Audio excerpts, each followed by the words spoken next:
আমি আজকের এই ভিডিওটা করতে বসেছি। আপনারা জানেন আগামীকালকে 12ই ফেব্রুয়ারি বাংলাদেশে একটি প্রহসনের সিলেকশন হতে যাচ্ছে, যেটিকে বাংলাদেশের মানুষদের অনেকেই ইলেকশন বলে অভিহিত করছে। আমি আপাতত সেই আলাপে যাব না। ইতিমধ্যে আপনারা জানেন বাংলাদেশ আওয়ামী লীগের অবস্থান সম্পর্কে আপনারা অবহিত হয়েছেন যে এই সিলেকশন প্রসেসের মধ্যে বাংলাদেশ আওয়ামী লীগ ঢোকেনি, কারণ যে পদ্ধতিতে বা যেই ইলেকশন যেটাকে বলা হচ্ছে সেখানে নৌকা নেই, বাংলাদেশ আওয়ামী লীগ নেই, ফলে আমরা কেউ নেই। ফলে আমি আহ্বান জানাই যে আমাদের যারা শুভানুধ্যায়ী আছে, সমর্থক আছে, কর্মীবৃন্দ আছে, তারা কালকে বাসাতে এক ধরনের হলিডে পালন করবেন। ভোট দেওয়ার প্রশ্নই আসে না। আমাদেরকে ফ্যাসিস্ট বলেছে, আমাদেরকে এত তকমা দিয়েছে, আমাদের ভোটও এদের দরকার নেই। এরা নিজেদের পিঠ চুলকির যে আসর সেটা করতে থাকুক। কিন্তু আজকের এই ভিডিওটা আসলে এটি নিয়ে নয়। আজকের এই ভিডিওটা হচ্ছে যে আগামীকালকে একটি গণভোটেরও আয়োজন করা হয়েছে। আমি একদম শেষ মুহূর্তে এই ভিডিওটা এই কারণে দিচ্ছি যাতে করে তরুণ তরুণী কিংবা যারা ভোট দিতে যাবেন, যারা আমার এই ভিডিওটা দেখবেন, তারা যাতে অ্যাটলিস্ট একটা ফ্রেশ মাইন্ডে আমার এই কথাগুলো মনে করে নিতে পারেন। দেখুন, আমার একটা রাজনৈতিক অবস্থান রয়েছে। আমি রাজনৈতিক ভাষ্যকার, বলি, বিশ্লেষণ করি। ভালো মন্দ, পক্ষে বিপক্ষে আমার থাকবেই। কিন্তু এটা তো অনস্বীকার্য যে আমি আইনের বাইরে সাধারণত কথা বলতে চাই না, যুক্তির বাইরে কথা বলতে চাই না।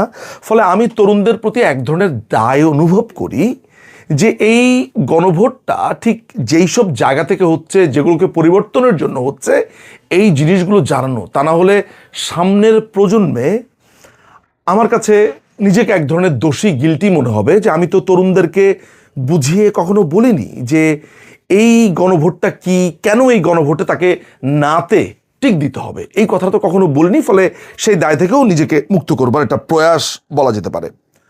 প্রথমত, মুক্তিযুদ্ধের মাধ্যমে প্রাপ্ত এই দেশটির যে কনসেপ্ট, সেই কনসেপ্টটা পুরো শেষ হয়ে যাবে। এই রাষ্ট্র বলে আর কিচ্ছু থাকবে না। এটি একটি ব্যর্থ রাষ্ট্রে পরিণত হবে যদি আপনি এই গণভোটে হ্যাঁ ভোটে ভোট দেন। আমি আপনাকে আবার বলছি, হ্যাঁ ভোট দিয়েছেন, আজকে আপনার মনে হতে পারে দিয়েছি বা হোয়াট এভার ব্লা ব্লা ব্লা, কিন্তু একদিন আপনাকে আমাদের কাছে, আমাদের এই বক্তব্যের কাছে ফিরে আসতে হবে এবং আপনি বলবেন, আমি জানতাম না, আমি বুঝতে পারিনি কি ভুল আমি করে ফেলেছি। ভুল যাতে না করেন সেই জন্য আমার এই প্রয়াস। আমি বলছি, প্রথমত আমি যে লিগ্যাল সাইডটাতে কথা বলবো সেটি হচ্ছে বাংলাদেশের সংবিধান সংশোধন করবার একটি প্রক্রিয়া রয়েছে, গণভোট হবার একটি প্রক্রিয়া রয়েছে। 100 বার গণভোট হতে পারে, সেটা সম্ভব। কিভাবে সম্ভব? সেটি করবে পার্লামেন্ট। একটি নির্বাচিত পার্লামেন্ট গণভোট করবার যে প্রক্রিয়াটা আছে, 2/3 ভোট হবে, একটা সুনির্দিষ্ট বিষয়ের উপরে গণভোট হতে পারে। দেখুন, সংবিধান পরিবর্তিত হতে পারে। আমাদের 72 সালের সংবিধানের এই পর্যন্ত 16 বার এটা পরিবর্তিত হয়েছে। নানান ধরনের পরিবর্তন যুগের সাথে সাথে হবেই। আমিও একইভাবে মনে করি যে সংবিধানের অনেক কিছু আছে যুগের সাথে সাথে পরিবর্তিত হতে পারে, কিন্তু এইভাবে না। আপনি যখন একটা অবৈধ, একটা সন্ত্রাসী, একটা দখলবাজদেরকে আপনি অথরিটি দিয়ে দেবেন যে তারা সংবিধান পরিবর্তন করতে পারে কিংবা গণভোটের মতো একটা সাংবিধানিক প্রক্রিয়া উইদাউট এনি পার্লামেন্ট ছাড়াই করতে পারে, তখন আপনারা, যেটা আমরা লয়ের ভাষাতে বলি, ফ্লাড গেট ওপেন করে দিয়েছেন। একবার যখন আপনি এই নজির, ইংরেজিতে যেটিকে বলে প্রেসিডেন্ট সেট করবেন, ভবিষ্যতে এই অন্যায় হতে থাকবে। এর আগে আমরা দেখেছি অবৈধভাবে রাষ্ট্রীয় ক্ষমতা দখল করে সেই সময় 1977 সালে, 78 সালে গণভোট হয়েছে।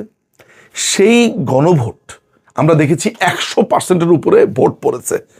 পঞ্চম সংশোধনীর মাধ্যমে, সংবিধানের পঞ্চম সংশোধনী বাতিল করবার মাধ্যমে সেই গণভোট, সেই শাসন আমল, মোশতাক বলেন, জিয়াউর রহমান বলেন, সায়েম বলেন, এবং সপ্তম সংশোধনী বাতিল করবার মধ্য দিয়ে এরশাদেরও শাসনামল বাতিল হয়েছে। আমি এতটুকু নিশ্চয়তা দিতে পারি, আজকে বাংলাদেশে যা হচ্ছে, একদিন এই বাংলাদেশের আদালত সেগুলোকে বাতিল করবে। আমি জীবদ্দশাতে সেটা দেখেও যেতে পারবো, আপনারাও পারবেন। এখন মূল আলোচনাতে আসি যে কেন আপনি আগামীকালকে না ভোট দেবেন। আপনি না ভোট দেবেন প্রথমত যেই কারণে যে তোমরা যেই রুলস অ্যান্ড রেগুলেশন বা যেই পরিবর্তনগুলো আনবে বলছো সেগুলো এত বেশি ডুবিয়াস এবং এত বেশি বেআইনি যে এইটার একটা পার্ট আমি হতে পারি না। আপনি দেখেন, এই পুরো ঐক্য কমিশনের প্রধান ছিল আলী রিয়াজ। আপনি প্রথমেই প্রশ্ন করেন, আলী রিয়াজ তুমি কে ভাই? একটা আইনি ইনস্ট্রুমেন্ট যেটাকে তারা জুলাই সনদ বলছে, সেটা করেছে একজন ব্যক্তি যার আইনের সাথে কোনো সম্পর্ক নেই, সংবিধান সম্পর্কে জানে না। আমি ব্যক্তিগতভাবে জানি তাকে আওয়ামী লীগ হতে হবে না, একেবারে নিউট্রাল ওয়েতে এরকম অনেক সংবিধান বিশেষজ্ঞ বাংলাদেশে ছিল। যদি এই ড্রাফটিংটা তারাও করত, এই আলাপ আলোচনা তারাও করত, নিজেকে আমি প্রবোধ দিতে পারতাম যে আইনি লোকগুলো করেছে। এখানে যাদের নাম দেখেছি এরা কেউ এনজিওতে চাকরি করে, কেউ আমেরিকান এজেন্সিগুলোর এজেন্ট, সিআইএর এজেন্ট, একেবারে আননোন। একজন বিচারপতির মাত্র নাম আছে, আর প্রত্যেকেই আইনের বাইরে। অথচ পুরো ঘটনাটি একটি আইনি, এই পুরো 45 পাতার যে ডকুমেন্টটি আমার সামনে আছে একটি আইনি নথি। বাংলাদেশে এত সংবিধান বিশেষজ্ঞ, কারো কোনো মতামত নেওয়া হলো না, কেউ এটাতে জড়িত হলো না। হলো আমেরিকা থেকে আসা একটা আমেরিকান সিটিজেন যে ফুরুত করে আমেরিকাতে চলে যাবে কাল পরশু, যাকে পেলে বিএনপি আওয়ামী লীগ যে কোনো পার্টির লোকেরা তাকে পেটাবে, এমন একটা লোক আমাদের এই সংবিধানকে পরিবর্তন করে দিয়েছে, এই 30 লক্ষ প্রাণের বিনিময়ে পাওয়া সংবিধান। আচ্ছা, এটা কন্টেন্টগুলো নিয়ে আলোচনা করি, তাহলে আপনি আরো বুঝবেন কেন আপনাকে না ভোট দিতে হবে। এখানে গণতন্ত্রের কথা বলা নেই। গণতন্ত্র শব্দটা এই পুরো জুলাই সনদ বলে যেটাকে বলছে, সেই গণতন্ত্র শব্দটাই নেই। আমাদের রাষ্ট্রের মূলনীতি কি ছিল এতদিন? গণতন্ত্র, সমাজতন্ত্র, মানে সমাজতান্ত্রিক অর্থ ব্যবস্থা, সম্পদের সুষম বন্টন, এটা গণতন্ত্র। আপনাকে বোঝাতে হবে না। ধর্মনিরপেক্ষতা, অর্থাৎ রাষ্ট্র সব ধর্মের সমান টেক কেয়ার করবে, কোনো ধর্ম এককভাবে তাকে হেজিমনি বা আধিপত্য তৈরি করতে দেওয়া হবে না, রাষ্ট্র সব ধর্মকে সমান চোখে দেখবে। একটা চমৎকার ব্যবস্থা। এরপরে হচ্ছে জাতীয়তাবাদের গৌরব, নট অহংকার। চমৎকার। আমাদের মুক্তিযুদ্ধের যে ঘোষণাপত্রে যেটা ছিল সাম্য মানবিক মর্যাদা, সেটারই ইলাবোরেশন রূপ বলতে পারেন। কিন্তু মজার ব্যাপার হচ্ছে যে এরা গণতন্ত্র শব্দটাকে একেবারেই অনুল্লেখ করেছে এবং এটা নিয়ে কোনো আলোচনাতেই যায় নাই। এবং এই চেঞ্জ যেটা করেছে সেটির একটা জায়গাতে তারা আপনার 4 নম্বর জায়গাতে এসে তারা বলছে, যদি সংবিধানকে যদি কখনো কেউ দখল করে, রাষ্ট্রকে দখল করে, অবৈধভাবে ক্ষমতা দখল করে, সেটার ব্যাপারে একটা প্রভিশন ছিল সংবিধানে যে তাদের সর্বোচ্চ শাস্তি রাষ্ট্র দেবে। এটা তারা উঠিয়ে দিয়েছে। এর মানেই পাকিস্তানের মতো যখন তখন এই সামরিক ব্যক্তিরা ক্ষমতা দখল করতে পারবে। আপনি এই ফ্লাডগেট ওপেন করে দিয়েছেন। এখানে 3 নম্বরে আবার সংবিধান সংশোধন করবার পদ্ধতি বলে দেওয়া হয়েছে যে এইভাবে সংবিধান সংশোধন করতে হবে। আয়রনিটা কি জানেন? এখন যে তারা সংবিধান সংশোধন করছে বা গণভোট করছে, এটাই অসাংবিধানিক। মানে এই নিয়মের ভেতরে আবার সংবিধান কিভাবে সংশোধন করবে সেটি বলা হলেও এখন যেটা হচ্ছে সেটা আবার সংবিধান মেনে হচ্ছে না। কি কন্ট্রাডিকশন। আচ্ছা, এরপরে মোটা দাগের কথা বলেছি যে এখানে গণতন্ত্র বলে আসলে কোনো কিছু নেই। সবচেয়ে একটা ভয়ঙ্কর ব্যাপার হচ্ছে যে আমরা জাতি রাষ্ট্র হিসেবে বাঙালি, আমার এথনিসিটি, ধরা যাক আমি যদি বলি যে ভাই আপনার জাতীয়তা কি, বলছে আমার জাতীয়তা মারাঠি, আমি ইংলিশ, আমি বেলুচ, আমি পাঞ্জাবি, বলে না এক একজন এক এক এথনিসিটি থেকে আসে, আমি চাকমা, আমি মারমা, আমি মগ এবং মুরং, এগুলো সমস্ত কিছু বাদ দিয়ে বাঙালি শব্দটাকে উঠিয়ে দেওয়া হয়েছে। হ্যাঁ, রাষ্ট্রের নাগরিক হিসেবে আমি বাংলাদেশি, চমৎকার, খুব ভালো, এটা এটা এটা ফাইন, নট ব্যাড। পাসপোর্টে লেখা আছে আপনি বাংলাদেশি, বাংলাদেশিই তো আসলে। কিন্তু আপনার এথনিসিটি কি? আমি যদি বলি আপনার বাপ চাচার পরিচয় কি, ব্যাপারটা ঠিক অমন। আচ্ছা, আপনি আমাকে বলেন তো এইটা উঠিয়ে দেওয়ার মানে কি? এটার কারণ হচ্ছে আমাকে একটা জারজ হিসেবে দেখানো, অর্থাৎ আমার কোনো নৃতাত্ত্বিক, আমার কোনো ঐতিহাসিক পরিচয় নাই, আমার শুধু ভূখণ্ডগত পরিচয়টা নির্ধারণ করে দেওয়া হয়েছে। বাংলাদেশের তাই বাংলাদেশি, ফাইন, কিন্তু আমার জাতিগত পরিচয়টাকে কেন মুছে দিতে হবে? একটু ভাববেন। এরপরে একটা গুরুত্বপূর্ণ জায়গা যেটা দিয়ে আমি আসলে বলবো যে দুটো ব্যাপার আমি শেষ করব, সেটা হচ্ছে যে উচ্চ কক্ষ নিম্ন কক্ষ, এইটাকে বলে হচ্ছে একটা আংটা লাগা দেওয়া। ওই যে ব্রিটিশরা যখন বা ইংরেজরা যখন এই পুরো ভারতবর্ষ থেকে যাওয়ার পরে দুটো আলাদা রাষ্ট্র করে প্যাচ লাগিয়ে দিয়ে গেছে, একদম একটা প্যাচ। অর্থাৎ উচ্চ কক্ষ একটা থাকবে, নিম্ন কক্ষ থাকবে। নিম্ন কক্ষের যে ভোটের মাধ্যমে নির্ধারিত হবে, ওইখানকার রেশিও অনুযায়ী উচ্চ কক্ষের আরেকটা আসন থাকবে।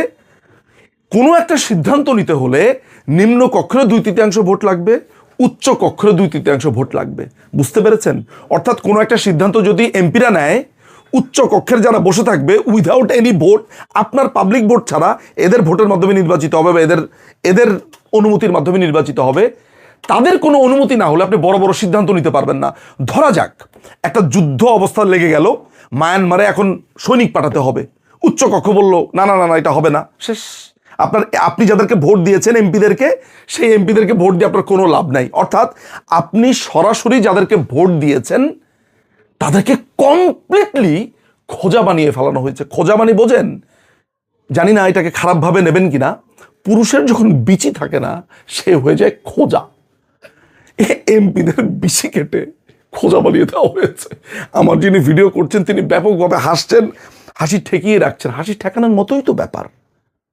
আপনার এমপির বিচি কেটে দিচ্ছে, আপনি হচ্ছেন একজন খোঁজার সদস্য। অর্থাৎ আপনার এমপির বিচি কেটে দাও, আপনি বিচি কাটা এমপির অধিবাসী আপনি। এখন থেকে সেটাই। কেন বারবার কেন বলছি? কারণ এমপিদের আর কোনো পাওয়ার থাকবে না। তাহলে আপনি এমপি নির্বাচন করবেন কেন? হুদাই। এখন এই যে এমপিরা নির্বাচিত হচ্ছে, মানে যেই দল, ধরা যাক যে কোনো একটা দল 100 আসন পেলো, কোনো একটা দল 200 আসন পেলো, ওই রেশিও অনুযায়ী উচ্চ কক্ষ নির্ধারিত হবে। ওই উচ্চ কক্ষে কারা আসবে? আপনার যাকে খুশি তাকে আনতে পারবেন, যাকে আপনি কোনোদিন ব্যক্তিগতভাবে দেখতেও পারেন না, ভোটও দিতে পারেন না, তাকে নিয়ে আসবে। অমুক নিয়ে আসবে, একটা রাজাকার নিয়ে আসবে, রাজাকারের বাচ্চাকে নিয়ে আসবে, যাকে আপনি কোনোদিনই ভোট দিতেন না, কিন্তু আপনি কিছু বলতে পারবেন না। রাষ্ট্রপতি, আমাদের দেশ তো রাষ্ট্রপতি শাসিত সরকার না। এখন রাষ্ট্রপতির ক্ষমতা বাড়ানো হয়েছে। সে নাকি মানবাধিকার কমিশনের কোনো ধরনের পরামর্শ ছাড়া, উইদাউট এনি পরামর্শ, সে নিজেই আপনার মানবাধিকার কমিশনের চেয়ারম্যানকে নিয়োগ দিতে পারবে, তারপর তথ্য কমিশনের চেয়ারম্যানকে নিয়োগ দিতে পারবে, আইন কমিশনের চেয়ারকে নিয়োগ দিতে পারবে। অর্থাৎ তার প্রধানমন্ত্রীর কোনো আলোচনারই দরকার নেই। অথচ এই রাষ্ট্রপতি কার দ্বারা নির্বাচিত হবে?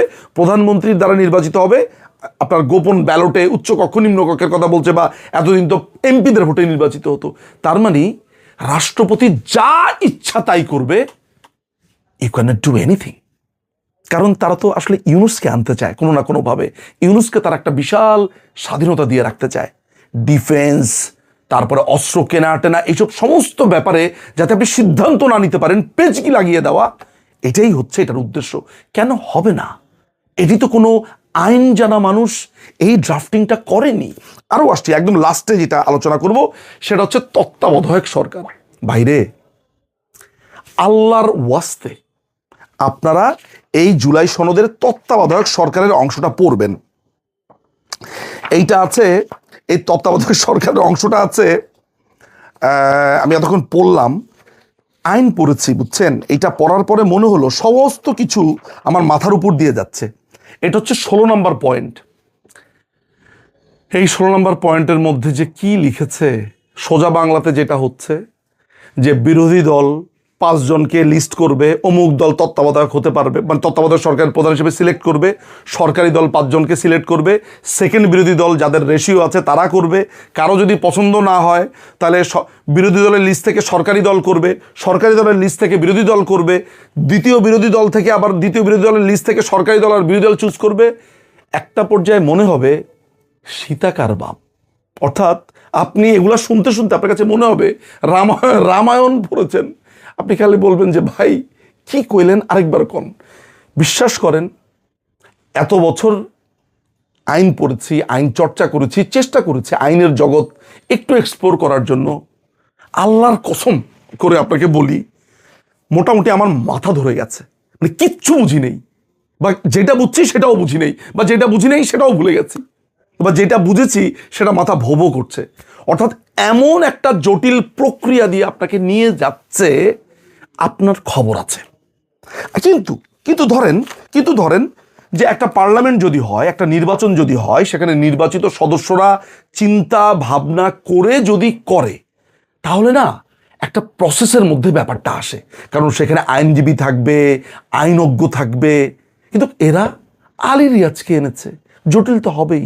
সুতরাং আপনি কালকে আবেগের ফাঁদে পড়ে হ্যাঁ দিলেন, আপনি মনে মনে ভাবছেন হ্যাঁ এটা এটা দিব, এটা না দিলে মনে হয় Awami League. It's nothing about Awami League. হ্যাঁ ভোট দিলে আপনি শেষ, না ভোট দিলে আপনি বাংলাদেশ। অনেক ভালোবাসা, ধন্যবাদ।